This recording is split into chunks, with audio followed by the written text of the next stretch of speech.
Hello dear student मजाમાં આવશો બધા કેમેસ્ટ્રીમાં આજનો આપણો લેક્ચર ઓર્ગેનિક કેમેસ્ટ્રીમાં આપણે આગળ વધી રહ્યા છીએ બરાબર આપણી ટેક્સ્ટ બુકમાં ચેપ્ટર નંબર 12 છે અને ફિનિક્સની બુકમાં જેમાં આપણે એમસીક્યુ સોલ્વ કરીએ નીટના પોઈન્ટ ઓફ વ્યૂ એમાં ચેપ્ટર નંબર 7 છે તો છેલ્લે આપણે જે લેક્ચર જોયો હતો એમાં સિગ્મા 1 પાઈ 1 સંકરણ ગણવાની શોર્ટ પદ્ધતિ ઓર્ગેનિકમાં સંકરણ ગણવા માટે પછી આપણે સંઘનિત સ્વરૂપ સંપૂર્ણ બંધારણ બંધ રેખા સ્વરૂપ કઈ રીતે બતાવાય ને એકબીજામાં રૂપાંતર કરતા શીખાતા અમને એક્સરસાઇઝ પણ આપેલી હતી કોઈડ 12.1 થી 12.6 સુધીના સોલ્વ કરો માનું છું તમે સોલ્વ કરી નાખ્યા હશે આજનો આપણા લેક્ચરમાં આગળ વધીએ આપણો આજનો લેક્ચર નંબર 2 તો એમાં ત્રિપરિમાણીય સ્વરૂપે કાર્બનિક અણુઓના ત્રિપરિમાણીય બંધારણ આપ્યા હોય 3 ડાયમેન્શનલ 3D સ્ટ્રક્ચર કઈ રીતે રિપ્રેઝન્ટ કર્યા હોય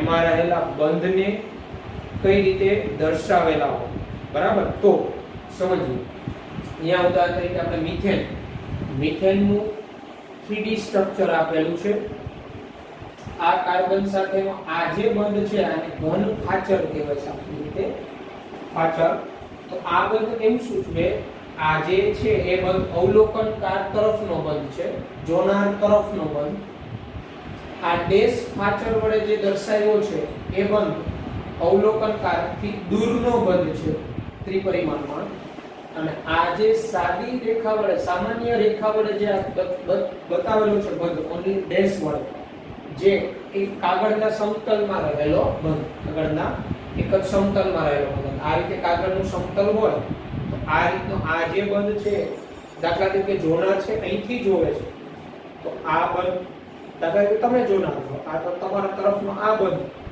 આ સ્વરૂપે દર્શાવ્યો હોય જેને ઘન ખાચર કહેવાય ઘટ રેખા પછી બીજો જે બંધ હોય એ આમ જોનારથી દૂર હોય આ તો જોનારથી દૂર આ તરફ અને બાકીના જે બંધ હોય આ તમારું સમતલ છે આગળનું તો એક જ સમતલમાં રહેલા બંધ એવું સૂચવે આ રીતે ત્રિપરિમાણીય બંધારણમાં બરાબર હવે તમે આમ એક સમતલ પસાર કરો તો આ અને આ એક જ સમતલમાં છે આ સમતલની પાછળનો બંધ કહેવાય આ સમતલની આગળનો બંધ કહેવાય જોનાર તરફનો એટલે કોઈ પણ ઓર્ગેનિક સ્ટ્રક્ચર તમને આ પ્રકારનું આપેલું હોય તો સમજવાનું કે એનું 3D સ્ટ્રક્ચર છે ત્રિપરિમાણીય બંધારણ છે કાર્બનિક અણુનું કયો બંધ શું સૂચવે છે એ ખબર હોવી જોઈએ કયા બંધ એક જ સમતલમાં છે આ બંને એક જ સમતલમાં હોય આ સમતલની પાછળનો બંધ કહેવાય આ સમતલની આગળનો બંધ અથવા કે આ જોનાર તરફ અવલોકનકાર તરફનો બંધ આ અવલોકનકારથી દૂરનો બંધ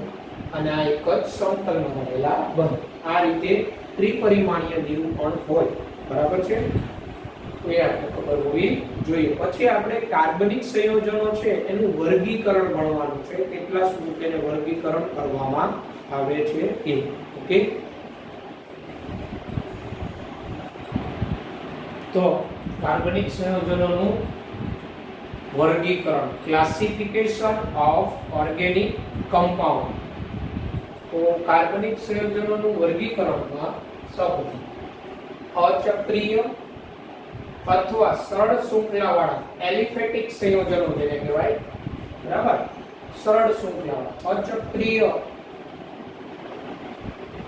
અને આમ ચક્રની રીતે ન જોડાયેલા ચક્રીય અથવા બંધ શૃંખલા અથવા વલયવાળા સંયોજનો ચક્રીય સંયોજનો હવે અચક્રીયમાં મિથેન ઇથેન પ્રોપેન બ્યુટેન વગેરે એમાં પાછા રેખીય શૃંખલાવાળા હોય રેખીય શૃંખલા એટલે એક જ સીધી રેખામાં કાર્બન બધા જોડાયેલા હોય સીધી રેખામાં અને શાખીય શૃંખલા એટલે આ રીતે સીધી રેખામાં હોય ને આમ સાઈડમાં શાખા સ્વરૂપે પણ જોડાયેલા જેમ કે CH3 CH3 અહીંયા CH3 આ શાખીય શૃંખલાવાળા અચક્રીય સંયોજનો કહેવાય આ રેખીય શૃંખલાવાળા ચક્રીય સંયોજનો કહેવાય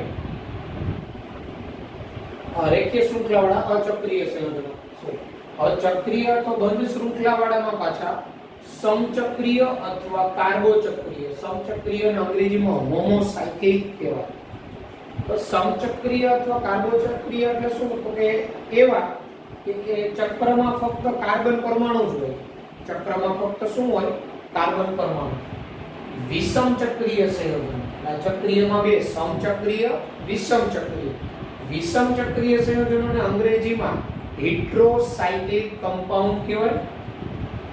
એમાં વિષમ પરમાણુ, ચક્રની અંદર ફક્ત કાર્બન ન હોય, ચક્રની અંદર કાર્બન સાથે અન્ય જેને વિષમ પરમાણુ તરીકે ઓળખાય, નાઇટ્રોજન, ઓક્સિજન, સલ્ફર, ફોસ્ફરસ વગેરે ચક્રમાં ધરાવે. બરાબર. હવે સમચક્રીયમાં બે પ્રકાર પાછા, એલિસાયક્લિક સંયોજનો, બરાબર, એલિસાયક્લિક સંયોજનો અને એરોમેટિક સંયોજનો. એલિસાયક્લિક સંયોજનોમાં આ રીતે કાર્બન પરમાણુ ચક્ર આ રીતે ટ્રાયેંગલ તો સાયક્લોપ્રોપેન, આ ચોરસ સ્વરૂપે કાર્બન ચક્રીય રીતે તો સાયક્લોબ્યુટેન, આ પેન્ટાગોન સ્વરૂપે હોય તો આને સાયક્લોપેન્ટેન. આ બધા એલિસાયક્લિક સંયોજનો કહેવાય. અને એરોમેટિક સંયોજનો કોને કહેવાય એ ડિટેલમાં આપણે હાઇડ્રોકાર્બન ચેપ્ટરમાં આવશે, ત્યાં આપણે ખાસ યાદ રાખીએ. એરોમેટિકમાં બે હોય, બેન્ઝેનોઇડ અને નોન બેન્ઝેનોઇડ. બેન્ઝેનોઇડ છે કે નહીં એ કઈ રીતે ઓળખશો? તો બેન્ઝેનોઇડ એટલે જેમાં બેન્ઝીન ચક્ર આવેલું હોય. બેન્ઝીન ચક્ર એટલે ષટકોણ અને વચ્ચે રિંગ. આ રિંગ, આ બેન્ઝીન કહેવાય. આ રિંગ હોય અથવા ત્રણ એકાંતરીય દ્વિબંધ હોય. બરાબર. બેન્ઝીન, બેન્ઝીન ઉપર CH3 તો ટોલ્યુઇન, બે બેન્ઝીન ચક્ર જોડાયેલા હોય તેને નેપ્થેલિન કહેવાય. તો આ બધા બેન્ઝેનોઇડ સંયોજનો કહેવાય. ટૂંકમાં જેમાં બેન્ઝીન ચક્ર જોડાયેલું હોય, બેન્ઝીન ચક્ર એ બધા બેન્ઝેનોઇડ. અને નોન બેન્ઝેનોઇડ એટલે આ બેન્ઝીન ચક્ર નથી, આને નોન બેન્ઝેનોઇડ કમ્પાઉન્ડ કહેવાય. એઝ્યુલિન, ટ્રોપોલોન આ બધા નોન બેન્ઝેનોઇડ કમ્પાઉન્ડ કહેવાય. વિષમ ચક્રીય સંયોજનોમાં જો આ રીતે કાર્બન સાથે ચક્રમાં નાઇટ્રોજન આ પ્રકારનું સ્ટ્રક્ચર હોય, C5 5 કાર્બન 5 હાઇડ્રોજન અને એક નાઇટ્રોજન અને પિરિડીન કહેવાય. પછી આ રીતે એમની આ રીતે S આ તો આને થાયોફીન કહેવાય. 4 કાર્બન ચક્ર એકાંતરીય દ્વિબંધ આ થાયોફીન. એ જ રીતે S ની જગ્યાએ O આવે તો એને ફ્યુરાન કહેવાય. એવી જ રીતે અહીંયા ડબલ બોન્ડ ન હોય તો એને THF ટેટ્રા હાઇડ્રો ફ્યુરાન કહેવાય. તો આ બધા વિષમ ચક્રીય પરમાણુમાં આવે. વિષમ ચક્રીય પરમાણુ એટલે ચક્રની અંદર કાર્બન સિવાય નાઇટ્રોજન કે ઓક્સિજન કે ફોસ્ફરસ કે સલ્ફર રહેલા હોય તેને વિષમ ચક્રીય પરમાણુ, અંગ્રેજીમાં હેટ્રોસાયક્લિક કમ્પાઉન્ડ, સમચક્રીય અણુ. બરાબર. આ બેન્ઝેનોઇડ, નોન બેન્ઝેનોઇડ ઓળખતા આવડવા જોઈએ. આના વિશે ડિટેલમાં આપણે વાત કરીશું, હાઇડ્રોકાર્બન ચેપ્ટરમાં આવશે. બરાબર છે. તો આ આખું ક્લાસિફિકેશન ઓફ ઓર્ગેનિક કમ્પાઉન્ડ, કાર્બનિક સંયોજનોનું આખું વર્ગીકરણ થયું. બરાબર. એટલે તમારે એલિફેટિક અને એરોમેટિકમાં ખબર હોય. એલિફેટિક સંયોજનો અને એરોમેટિક સંયોજનો, બેન્ઝીન ચક્રવાળા આવે બધા એરોમેટિકમાં આવે. આખી એની ડેફિનેશન જ આવશે ત્યારે વધારે ખ્યાલ આવશે તમને. હાલ તમે ખાલી આ ચાર્ટ છે દોરીને રાખો. ઓકે. તો ત્યારબાદ ક્રિયાશીલ સમૂહો કોને કહેવાય? ક્રિયાશીલ સમૂહ, ફંક્શનલ ગ્રુપ્સ. તો ક્રિયાશીલ સમૂહ એટલે કોઈ કાર્બનિક સંયોજનોમાં વિશિષ્ટ રીતે જોડાયેલા પરમાણુ અથવા પરમાણુ સમૂહ કે જે કાર્બનિક સંયોજનોના લાક્ષણિક રાસાયણિક ગુણધર્મો માટે જવાબદાર હોય છે તેને ક્રિયાશીલ સમૂહ તરીકે ઓળખવામાં આવે છે. બરાબર. તો કાર્બનિક સંયોજન હોય એમાં વિશિષ્ટ રીતે જોડાયેલો કોઈ પરમાણુ અથવા પરમાણુનો સમૂહ કે એ સમૂહ ઉપર જે તે કાર્બનિક સંયોજનોનો રાસાયણિક ગુણધર્મોનો આધાર રહેલો હોય, એ સમૂહને આધારે એની રાસાયણિક પ્રક્રિયા કેવી થશે એ નક્કી થાય એવો સમૂહ એને ક્રિયાશીલ સમૂહ કહેવાય. ફંક્શનલ ગ્રુપ્સ અંગ્રેજીમાં. બરાબર. આ જે ક્રિયાશીલ સમૂહ છે એ બદલાય તો જે તે કાર્બનિક સંયોજનનો રાસાયણિક ગુણધર્મ બદલાય. બરાબર. ઉદાહરણ તરીકે આવા ક્રિયાશીલ સમૂહ હાઇડ્રોક્સિલ સમૂહ OH, આલ્ડીહાઇડ સમૂહ CHO, કાર્બોક્સિલિક એસિડ સમૂહ COOH, એસ્ટર સમૂહ COOR, એમાઇન સમૂહ NH2, ketone CO, halogen X. આવા તો ઘણા બધા ક્રિયાશીલ સમૂહો છે જે આપણે આગળ જતા અભ્યાસમાં આવશે. IUPAC નામકરણ કરીશું દરેકના. તો આવા દાખલા તરીકે કોઈ કાર્બનિક સંયોજનમાં કાર્બનની શૃંખલામાં એક જગ્યાએ OH જોડાયેલું હોય, બીજું એવું સંયોજન હોય, બધું સેમ હોય, ફંક્શનલ ગ્રુપ બદલાય, CHO આવે, તો એ બેના રાસાયણિક ગુણધર્મો બદલાય છે. બરાબર? એટલે રાસાયણિક ગુણધર્મો એમાં કયો ક્રિયાશીલ સમૂહ એના ઉપર આધાર હોય, તો આ બધા ક્રિયાશીલ સમૂહ થયા. ક્રિયાશીલ સમૂહ કોને કહેવાય એની વ્યાખ્યા આપણે ખબર હોવી જોઈએ, અને આ આપણે એવા ઉદાહરણ આ બધાના નામકરણ આપણે આવશે. ત્યારબાદ આપણે આવે છે હોમોલોગસ સિરીઝ, સમાનધર્મી શ્રેણી. બરાબર? કાર્બનિક સંયોજનોમાં સમાનધર્મી શ્રેણી અને એની લાક્ષણિકતાઓ એનો આપણે અભ્યાસ કરવાનો છે. ઓકે,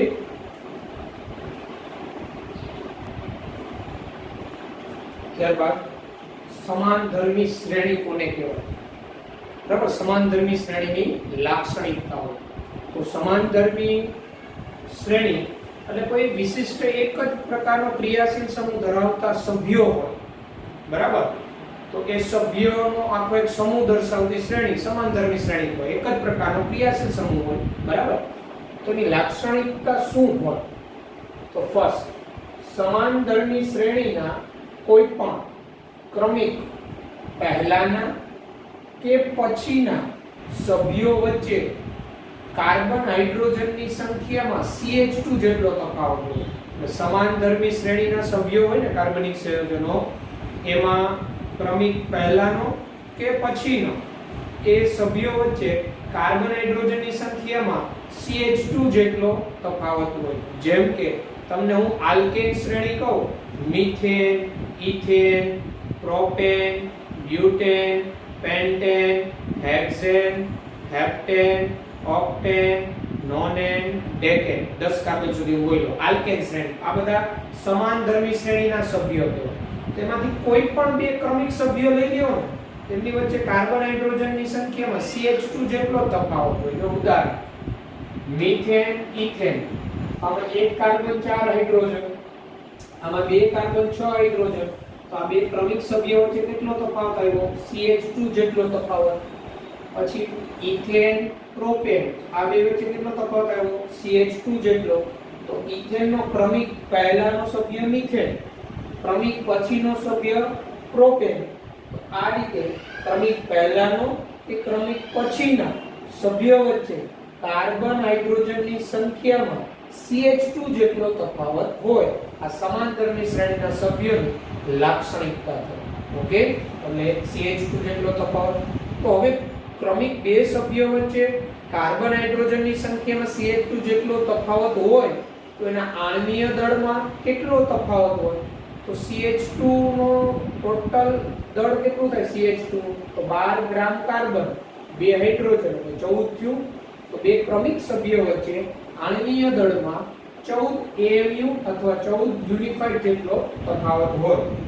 સમાનધર્મી શ્રેણીના કોઈ પણ ક્રમિક સભ્યો વચ્ચે, ક્રમિક સભ્ય વાત છે, કોઈ પણ સભ્યો નહીં, કોઈ પણ ક્રમિક સભ્ય એટલે આગળનો કે પાછળનો હોય એ ક્રમિક કહેવાય.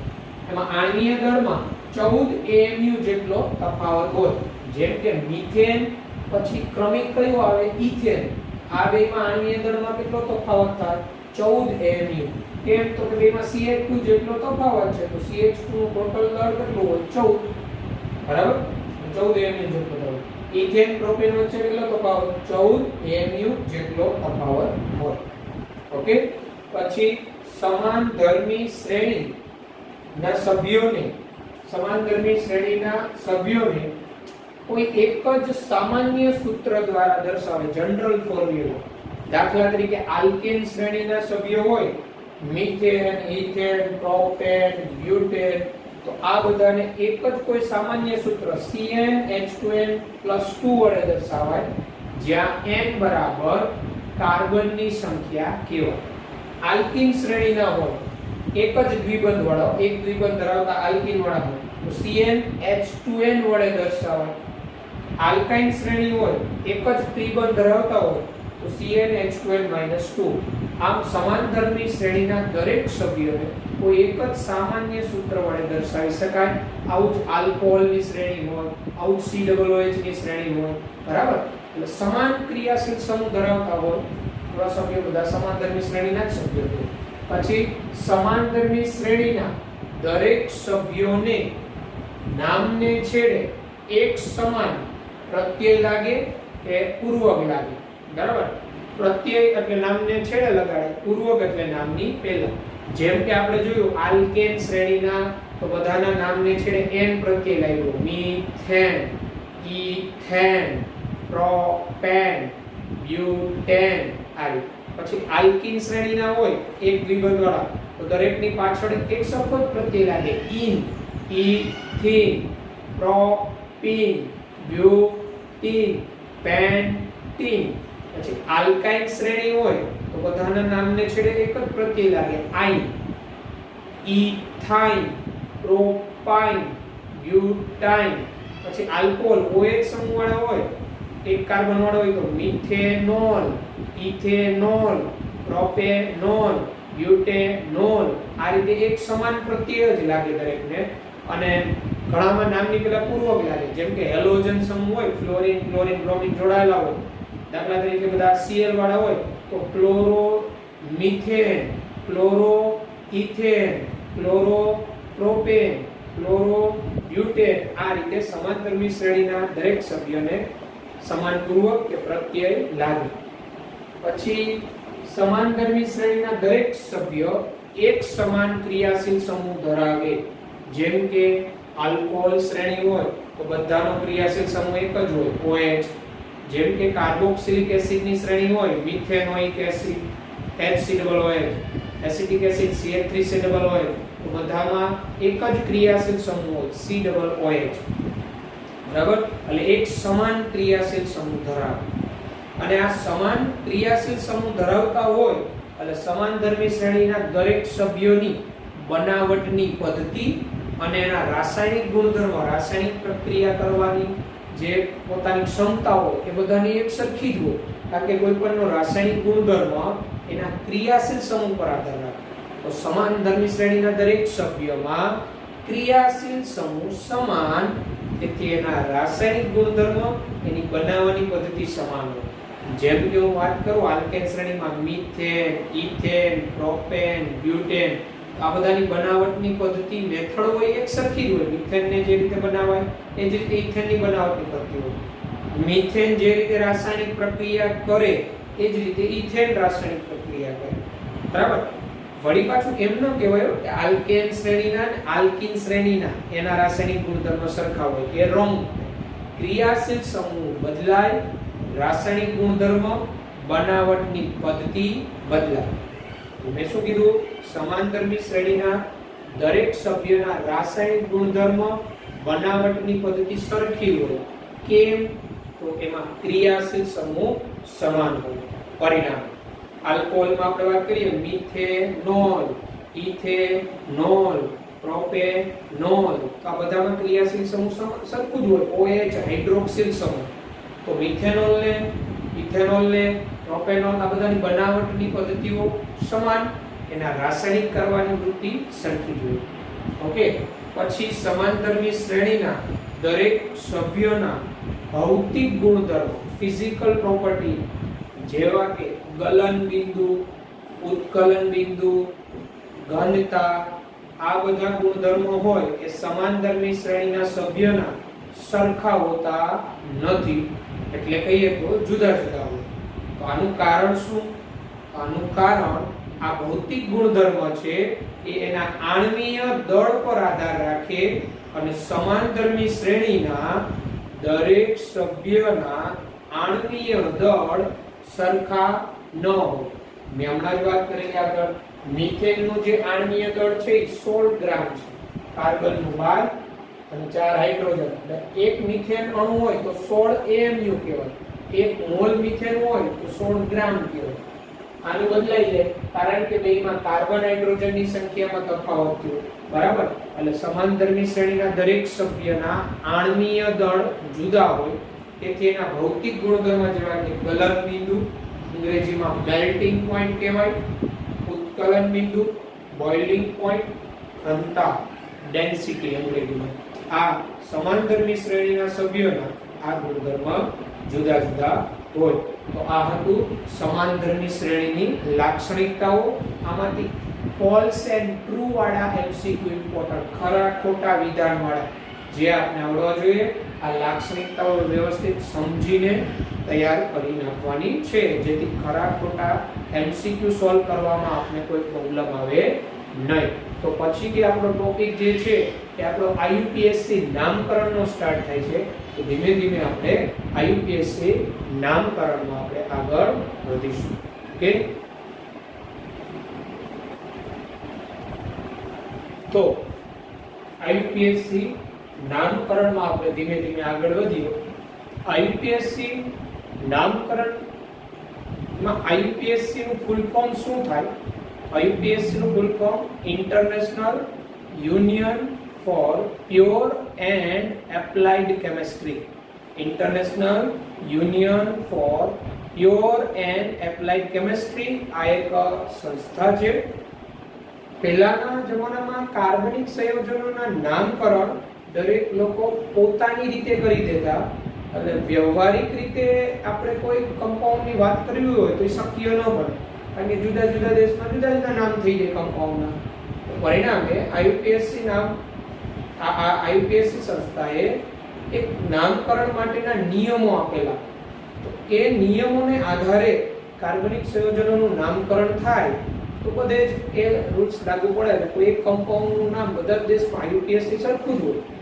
હવે આઈયુપીએસસી નામકરણ કરતી વખતે પહેલા આપણે થોડું બેઝિક શીખી લેવાનું. કોઈ પણ આઈયુપીએસસી નામ આપવું હોય ને બંધારણમાં, તો તમારે આટલા ખાના ભરાય આ બધી વસ્તુ જોતી જવી પડે. પછી જે હોય એ દર્શાવવાનું. જેમ કે કોઈ પણ આઈયુપીએસસી નામકરણ આપવાનું હોય તો એની અંદર વિસ્થાપિત સમૂહ કોને કહેવાય આપણે જોશું, શાખા. બરાબર, વિસ્થાપિત સમૂહ હોય તો એને પહેલા લખાય, પછી મૂળ શબ્દ આવે. મૂળ શબ્દ છે ને એ કાર્બનની સંખ્યાને આધારે નક્કી થાય. તમે કાર્બનની કેટલા કાર્બનની શૃંખલા પસંદ કરી એ મુજબ. પછી મૂળ શબ્દ પછી પ્રાથમિક પ્રત્યય લાગે કે તમે જે કાર્બનની મૂળ શૃંખલા પસંદ કરી હોય. હવે ઘણા અત્યારે હજી નહીં ખબર હોય મૂળ શૃંખલા કોને કહેવાય, તો શબ્દ યાદ રાખજો. હું નિયમ ભણાવીશ એટલે આવશે મૂળ શૃંખલા પસંદ કરો. કોઈ પણ આઈયુપીએસસી નામકરણ આપતી વખતે આ આટલા ખાનાઓ ભરી જોડી દો, નામકરણ થાય. મૂળ શબ્દ પછી પ્રાથમિક પ્રત્યય, મૂળ શૃંખલામાં કાર્બન કઈ રીતે જોડાયેલા છે, કેવા બંધી, સિંગલ બંધ, દ્વિબંધ કે ત્રિબંધ, એને આધારે પ્રાથમિક પ્રત્યય આવે. એન, ઇન કે આઈન લગાડવું, અને પ્લસ પાછળ સેકન્ડરી સફિક્સ એટલે દ્વિતીય પ્રત્યય લાગે. દ્વિતીય પ્રત્યય છે ને કોઈ ક્રિયાશીલ સમૂહ જોડાયેલું હોય ને તો દ્વિતીય પ્રત્યય લાગે. અને કયા ક્રિયાશીલ સમૂહ માટે કયો પ્રત્યય એ આગળ જતા આપણે વાત આવશે.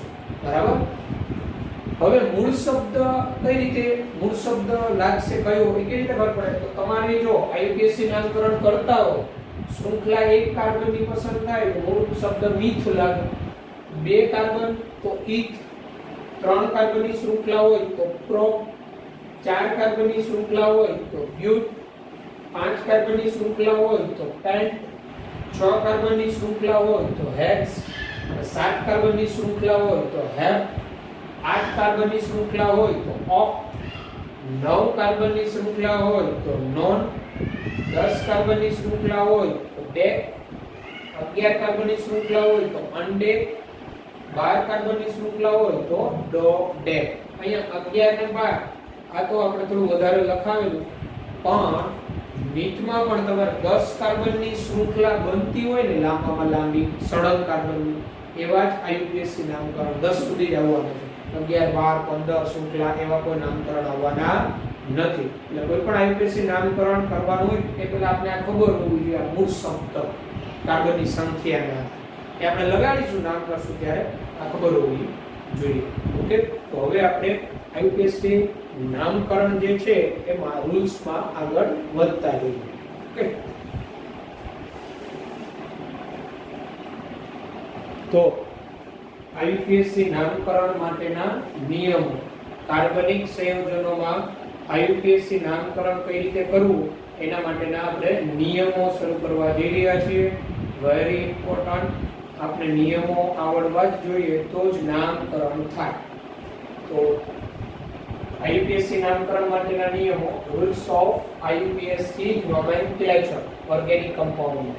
એમાં first rules longest chain rule, લાંબી શૃંખલાનો નિયમ. લાંબી શૃંખલા પસંદગીનો નિયમ. કોઈ પણ કાર્બનિક સંયોજન આપેલું હોય એમાં લાંબી શૃંખલા કાર્બનની કઈ રીતે પસંદ કરવી એ પહેલા સૌપ્રથમ લાંબી શૃંખલા જ પસંદ કરવી પડે. એટલે આપેલ કાર્બનિક સંયોજનમાં ક્રમશઃ સળંગ કાર્બન પરમાણુ આવે તેવી લાંબી શૃંખલા પસંદ કરવી. સળંગ વધુમાં વધુ કાર્બન પરમાણુ આવે ને સળંગ ક્રમશઃ એવી લાંબામાં લાંબી શૃંખલા પસંદ કરવાની. જો હું ઉદાહરણ આપું છું શૃંખલા પસંદગી, જેમ કે આપણે આપેલું હોય CH3 CH2 CH CH3 CH2 CH3 આ આપણે બંધારણ આપેલું છે. આમાં આપણે લાંબી શૃંખલા પસંદ કરવાની છે કાર્બનની. તો ક્રમશઃ જોતા જઈએ. મગજમાં રાખજો, લાંબી શૃંખલાનો અર્થ એવો ન થાય કે સીધી જ પસંદ કરવાની. સળંગ કાર્બન આવે ને એવી લાંબી શૃંખલા કોઈ પણ રીતે, જેમ કે મેં ચેક કરો 1 2 3 4 5, તમે આમ જાવ છો તો 5 કાર્બનની લાંબી શૃંખલા થાય છે. આમ જાવ તો 1 2 3 4, આમ 4 જ કાર્બનની થાય છે. 1 2 3 4, આમે 4 જ કાર્બનની થાય ક્રમશઃ. તો લાંબી શૃંખલા આમાં કેટલા કાર્બનની શક્તિ બને? 5. કઈ રીતે? 1 2 3 4 5. આ બંધારણમાં આ લાંબી શૃંખલા કહેવાય અને લાંબી શૃંખલાને મૂળ શૃંખલા કહેવાય. આ લોંગેસ્ટ ચેઇન લાંબી શૃંખલા. એટલે આ રીતે જે લાંબી શૃંખલા પસંદ થાય એ લાંબી શૃંખલાને મૂળ શૃંખલા કહેવાય. તો આ જે મૂળ શૃંખલામાં જે નથી આવ્યો સમૂહ, આ જે સમૂહ છે અને વિસ્થાપિત સમૂહ કહેવાય. મૂળ સમૂહ કહેવાય, વિસ્થાપિત સમૂહ અથવા શાખીય સમૂહ. અંગ્રેજીમાં એને સબસ્ટિટ્યુન્ટ ગ્રુપ કહેવાય. સબસ્ટિટ્યુન્ટ ગ્રુપ, વિસ્થાપિત સમૂહ. આ રીતે લાંબી શૃંખલા પસંદ થઈ જાય પછી જે લટકતા હોય ને વિસ્થાપિત સમૂહ કહેવાય. ઉદાહરણ તરીકે આપણે લઈએ આ પ્રકાર CH3 CH CH2 CH3 CH2 CH2 CH2 CH3. આપેલ આ બંધારણમાં આપણે ક્રમશઃ જેમ બને વધુ કાર્બન આવે એવી સળંગ શૃંખલા લાંબામાં લાંબી પસંદ કરીએ. તો જો અહીંથી ગણો તો 1 2 3 4 5 6, આમ 6 કાર્બનની શૃંખલા થાય છે. અહીંથી ગણીએ 1 2 3 4 5 6 7, અહીંથી આમ 7 કાર્બનની શૃંખલા થાય સળંગ. સીધી કેટલી થાય? 6. આમ ગણો 1 2 3 4, અહીંથી આમ તો 4 જ થાય, એ તો ટૂંકી થાય. આની અંદર સૌથી લાંબામાં લાંબી શૃંખલા 7 કાર્બનની. આ 7 કાર્બનની શૃંખલા લાંબી શૃંખલા, આ લોંગેસ્ટ ચેઇન કહેવાય. લાંબી શૃંખલા. આને શું કહેવાય? શૃંખલામાં ન આવે એ ભાગને વિસ્થાપિત સમૂહ કહેવાય. સબસ્ટિટ્યુન્ટ ગ્રુપ કહેવાય, વિસ્થાપિત સમૂહ. ઓકે, ત્યારબાદનું આપણે ઉદાહરણ લઈએ CH3 CH, અહીંયા CH3 CH2 CH CH2 CH2 CH3 અને અહીંયા લઈએ CH2 CH3. આ પ્રકારનું આપણી પાસે કાર્બનિક સંયોજનનું બંધારણ છે. આમાં લાંબામાં લાંબી શૃંખલા સળંગ કાર્બનની નક્કી કરવી હોય 1 2 3 4 5 6, આમ 6. 1 2 3 4 5 6 7, આમ જાવ તો 7 કાર્બનની શૃંખલા આવે. અહીંથી જો 1 2 3 4 5 6, આમ જાવ તો 6 આવે. તો આની અંદર લાંબામાં લાંબી શૃંખલા સળંગ કાર્બનની આવતી હોય ને આ ક્રમશઃ આ લાંબી શૃંખલા કહેવાય. અને જે લાંબી શૃંખલા હોય ને એને જ એ બંધારણમાં મૂળ શૃંખલા પણ કહેવાય. શું કહેવાય? મૂળ શૃંખલા. હવે આ જે મૂળ શૃંખલાના ભાગ તરીકે નથી આવ્યા આને વિસ્થાપિત સમૂહ કહેવાય. કેવા સમૂહ કહેવાય? વિસ્થાપિત સમૂહ. Substitute group. વિસ્થાપિત સમૂહ કહેવાય. આ રીતે આપણે લાંબામાં લાંબી શૃંખલા સળંગ કાર્બન પરમાણુની પસંદ કરતા આવડવી જોઈએ. કોઈ પણ આયુર્વેદથી નામકરણ કરવું હોય તો સૌપ્રથમ આ જ એપ્લાય કરવું પડે કે એમાં લાંબી શૃંખલા જેમ બને વધુ કાર્બન આવતા હોય ક્રમશઃ એવી કઈ એ પહેલા પસંદ થઈ જવી જોઈએ. ઓકે, હવે આ લાંબી શૃંખલામાં આ એ હતું. હવે એમાં હજી બી છે. ઘણી વખત એવું બને કે એક કરતા વધુ બાજુથી શૃંખલા સરખી જ પસંદ થતી હોય. કોઈ પણ બાજુથી જાઓ શૃંખલામાં કાર્બનની સંખ્યા સરખી જ આવતી હોય. બરાબર, વિસ્થાપિત સમૂહ જુદા જુદા આવતા હોય શૃંખલામાં. તો ત્યારે કઈ શૃંખલા પસંદ કરવી એની વાત કરીએ. તો જો શૃંખલા પસંદગીમાં છે એમાં બી જો આપેલ કાર્બનિક સંયોજનમાં બે જુદી શૃંખલા હોય, કાર્બનિક સંયોજન હોય એમાં બે જુદી શૃંખલા હોય, પરંતુ બંને શૃંખલામાં કાર્બનની સંખ્યા સરખી હોય, બે જુદી શૃંખલા હોય પણ બેમાં કાર્બનની સંખ્યા સરખી હોય, અથવા એમ કહેવાય શૃંખલાની લેન્થ હોય એ સરખી હોય, શૃંખલાની લંબાઈ સરખી હોય, તો ત્યારે કઈ શૃંખલા પસંદ કરવી? તો જે શૃંખલામાં વિસ્થાપિત સમૂહ વધુ આવે, જેમાં વિસ્થાપિત સમૂહની સંખ્યા વધુ આવતી હોય તેને મૂળ શૃંખલા ગણવા. ટૂંકમાં અહીંયા તમને ઉદાહરણ આપું તો વધારે ખ્યાલ આવશે. અહીંયા આપેલા બંધારણ છે. આ બંધારણમાં આપણે બધી બાજુથી પહેલા શૃંખલા કાર્બનની જોઈએ. કેટલા કાર્બન? જો આ 1 2 3 4 5 6 7. તમે આમ સીધા આગળ વધો છો તો 7 કાર્બનની શૃંખલા થાય છે. હવે અહીંથી ચેક કરો 1 2 3 4 5 6 7. તમે અહીંથી આમ જાઓ છો તો પણ 7 કાર્બનની શૃંખલા થાય છે. સીધી 7 કાર્બનની શૃંખલા થઈ, અહીંથી આની 7 કાર્બનની શૃંખલા થઈ. તો અહીંયા આપણે મૂંઝવણ થાય કે કયો પાથ પસંદ કરવો, કઈ 7 કાર્બનની શૃંખલા પસંદ કરવી. તો આ બે પાથ જોવાના, જેમાં વધુ વિસ્થાપિત સમૂહ આવે એને મૂળ શૃંખલા ગણવાની. જેમ કે તમે જો આ પાથ પસંદ કરો, આ 7 કાર્બનની શૃંખલા પસંદ કરો 1 2 3 4 5 6 7. તો વિસ્થાપિત સમૂહ કેટલા આવ્યા? આ 1, આ વિસ્થાપિત સમૂહ 2, આ વિસ્થાપિત સમૂહ 3 અને વિસ્થાપિત સમૂહ 4. તો તમે આમ સીધી શૃંખલા 7 કાર્બનની પસંદ કરો તો વિસ્થાપિત સમૂહ કેટલા આવ્યા? 4. હવે તમે આ રીતે આ જ બંધારણ અહીંયા દોરેલું છે, કારણ કે બે શૃંખલા સરખી લંબાઈની છે ને, બેને અલગ અલગ સમજાવવા માટે કયો સાચી પસંદગી કહેવાય, કઈ ખોટી કહેવાય. તો જો હું આ રીતે પસંદ કરું શૃંખલા, આ 7 કાર્બનની થાય જો ને, એટલે અહીંથી આમે 7 કાર્બનની થાય 1 2 3 4 5 6 7. એ 7 કાર્બનની થાય. તો હવે એમાં કેટલા વિસ્થાપિત સમૂહ આવે? આ વિસ્થાપિત સમૂહ આ આખો એક કહેવાય. આ એક વિસ્થાપિત સમૂહ, આ 2 અને 3. તો તમે અહીંથી આમ પસંદ કરો 7 કાર્બનની શૃંખલા, તો વિસ્થાપિત સમૂહ કેટલા આવ્યા? 3. તમે સીધી શૃંખલા પસંદ કરી 7 જ કાર્બનની છે તો વિસ્થાપિત સમૂહ કેટલા આવ્યા? 1 2 3 4. તો આમાં વિસ્થાપિત સમૂહ કેટલા આવ્યા? 4. વિસ્થાપિત સમૂહ બરાબર 4. આમાં વિસ્થાપિત સમૂહ કેટલા આવ્યા? 3. વિસ્થાપિત સમૂહ 3 છે. તો નિયમ શું કહે છે? તો આ રીતે જુદી શૃંખલા હોય પણ સમાન લંબાઈની શૃંખલા હોય તો સાચી શૃંખલા કઈ ગણવાની પસંદગી? જેમાં વિસ્થાપિત સમૂહની સંખ્યા વધારે આવે.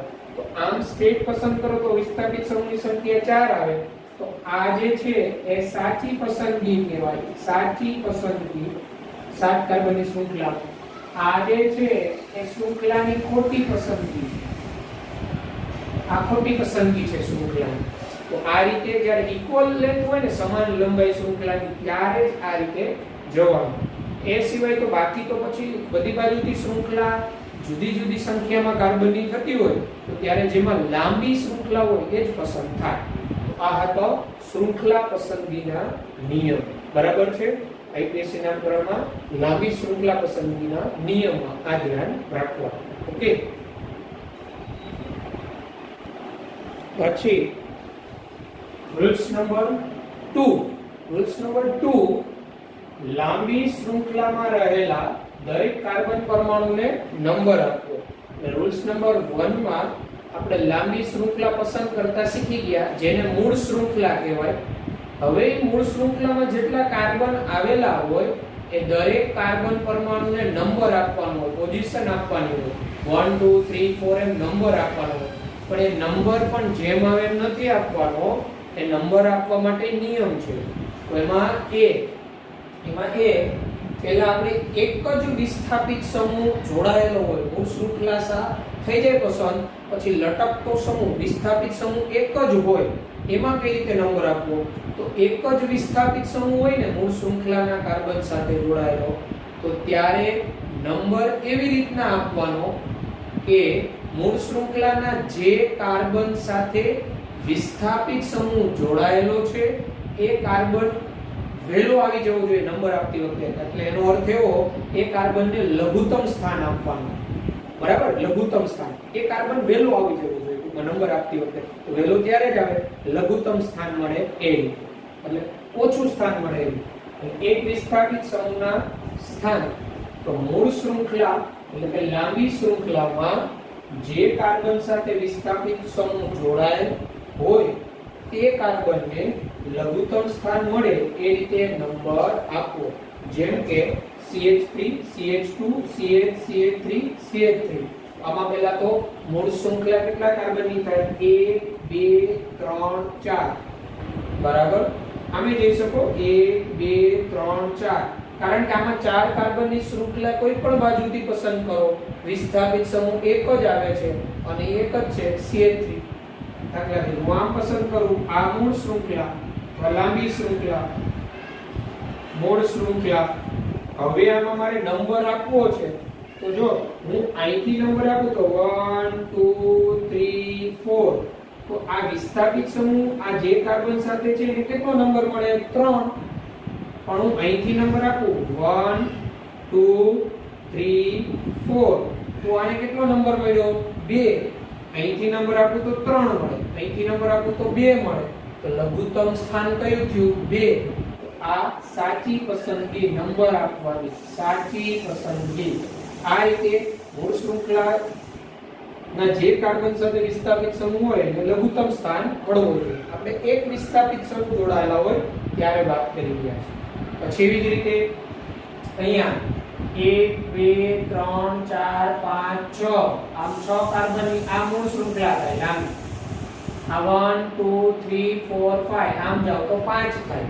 તો અહીંયા 6 કાર્બનની મૂળ શૃંખલા, આ લાંબી શૃંખલા, મૂળ શૃંખલા. હવે આ મૂળ શૃંખલાના દરેક કાર્બનને નંબર આપવા. તો અહીંથી નંબર આપો. દાખલા તરીકે 1 2 3 4 5 6. તો આ વિસ્થાપિત સમૂહ જે કાર્બન સાથે એને કેટલો ક્રમ મળ્યો? 3. ડાબી બાજુથી જાઓ, અહીંથી જાઓ, અહીંથી નંબર આપો 1 2 3 4, આમ આવો તો આને કેટલો નંબર મળે? 4. અહીંથી આમ જાઓ તો કેટલો મળે? 3. તો લઘુત્તમ સ્થાન 3 થયું ને.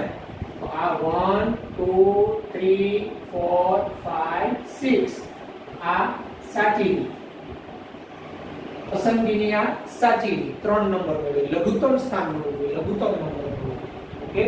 પછી એવી જ રીતે આ મૂળ શૃંખલા થાય 1 2 3 4 5, 1 2 3 4 5 6, 6 કાર્બનની શૃંખલા. અહીંથી ગણો તો 1 2 3 4 5 6, અહીંથી 6 કાર્બનની થાય. અને વિસ્થાપિત સમૂહ તો કોઈ પણ પસંદ કરશો 6 કાર્બનની, વિસ્થાપિત સમૂહ એક જ આવે છે. બરાબર?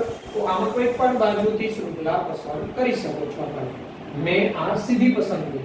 હવે અહીંથી હું નંબર આપું તો 1 2 3 4 5 6, તો આ વિસ્થાપિત સમૂહ જે કાર્બન સાથે જોડાયેલો મૂળ શૃંખલાના એને કેટલો નંબર મળ્યો 2, તો એ જ લઘુત્તમ સ્થાન થયું. તો એ સાચી રીત. પણ તમે જો અહીંથી નંબર આપ્યો હોત તો 1 2 3 4 5, તો આ વિસ્થાપિત સમૂહ જે કાર્બન સાથે જોડાયેલો છે એ કાર્બનને કેટલો નંબર મળે 5, તો એ ખોટી રીત કહેવાય. આ સાચી પસંદગી. આમ આપણે એક વિસ્થાપિત સમૂહ જોડાયેલો હોય ત્યારે નંબર આપતી વખતે કે વિસ્થાપિત સમૂહ મૂળ શૃંખલાના જે કાર્બન સાથે જોડાયેલ હોય એ કાર્બનને લઘુત્તમ સ્થાન મળે એ રીતે નંબર આપવો. હવે આપણે આની અંદર બી જોઈએ. લાંબી શૃંખલાનો કાર્બન પરમાણુને નંબર આપવો એમાં બી એક કરતા વધુ વિસ્થાપિત સમૂહ જોડાયેલા હોય ત્યારે શું કરવાનું? ઓકે, જો હવે નંબર આપવામાં પછી બી લઘુત્તમ સ્થાનનો સેટ. આ લઘુત્તમ સ્થાનનો સેટ ક્યારે એપ્લાય કરવાનો? તો એક કરતા વધુ વિસ્થાપિત સમૂહ હોય એટલે તમે મૂળ શૃંખલા પસંદ કરી લીધી હોય પછી એક કરતા વધુ વિસ્થાપિત સમૂહ હોય તો ત્યારે નંબર આપતી વખતે શું ધ્યાન રાખવું? તો જો મૂળ શૃંખલામાં કાર્બન સાથે એક કરતા વધુ વિસ્થાપિત સમૂહ જોડાયેલા હોય તો ત્યારે લઘુત્તમ સ્થાનનો સેટ થાય તે રીતે મૂળ શૃંખલામાં કાર્બનને નંબર આપવો. ઉદાહરણ સાથે વધુ વ્યવસ્થિત સમજાશે. જેમ કે અહીંયા તમે જોશો આ બંધારણમાં હું પહેલા લાંબી શૃંખલા પસંદ કરી લઉં જેને મૂળ શૃંખલા કહી દઉં. અંગ્રેજીમાં એને પેરેન્ટ ચેઇન કહેવાય. 1 2 3 4 5, પછી અહીંથી જાઓ 1 2 3 4 5, તો હું સીધી 5 કાર્બનની શૃંખલા પસંદ કરું તોય બે વિસ્થાપિત સમૂહ આવે. અહીંથી હું આમ શૃંખલા 5 કાર્બનની કરું તોય બે જ વિસ્થાપિત સમૂહ આવે. તો આમાં તમે કોઈ પણ શૃંખલા પસંદ કરી શકો. હું અહીંયા આ 5 કાર્બનની સ્ટ્રેટ પસંદ કરું છું. આ મૂળ શૃંખલા થઈ ગઈ. લાંબી શૃંખલા, આ મૂળ શૃંખલા. હવે મારે આમાં નંબર આપવા છે તો હું જો અહીંથી નંબર આપું તો 1 2 3 4 અને 5, તો આ વિસ્થાપિત સમૂહને કયો સ્થાનનો સેટ મળે? સ્થાનનો સેટ શું થયો? સ્થાનનો સેટ કયો થયો? 2 3, 2 અને 3 નો સેટ થયો ને. પણ જો હું અહીંથી નંબર આપત તો 1 2 3 4 5, તો આ બાજુથી હું નંબર આપત તો કેટલો સ્થાનનો સેટ થાય? તો સ્થાનનો સેટ થાય 1 2 3 4, તો 3 4 સેટ થાય સ્થાનનો. તો 3 4 અને 2 3 એમાં કયો લઘુત્તમ સ્થાનનો સેટ કહેવાય?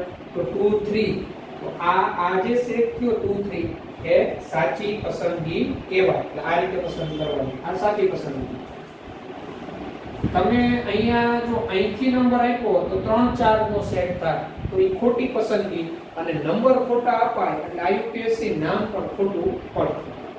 હવે જો અહીંયા જો 1 2 3 4 5 6, અહીંથી જો 1 2 3 4 5 6, આમ જોઈએ 1 2 3 4 5 6.